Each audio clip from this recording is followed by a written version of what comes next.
అసలు ఏం జరిగింది? తమిళనాడులో గవర్నర్కి గవర్నమెంట్కి మధ్య చాలా పెద్ద గొడవ. గవర్నమెంట్ పాస్ చేసిన చాలా బిల్స్, తమిళనాడు అసెంబ్లీ పాస్ చేసిన చాలా బిల్స్ గవర్నర్ పెండింగ్లో పెట్టి కూర్చున్నారు.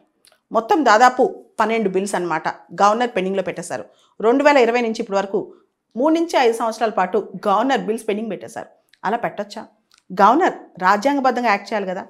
ముఖ్యంగా చాలా bills vice chancellor appointments, public service commission appointments ఇవన్నీ ఉన్నమాట. ఈ బిల్స్లో జనవరి 2020 నుంచి ఏప్రిల్ 2023 వరకు చాలా బిల్స్ పాస్ అయి ఉన్నాయి. అవన్నీ గవర్నర్ ఇండెఫినెట్గా పెండింగ్ పెట్టారు. దాంతో తమిళనాడు ప్రభుత్వం నవంబర్ 2023లో సుప్రీంకోర్టుకి వెళ్ళింది.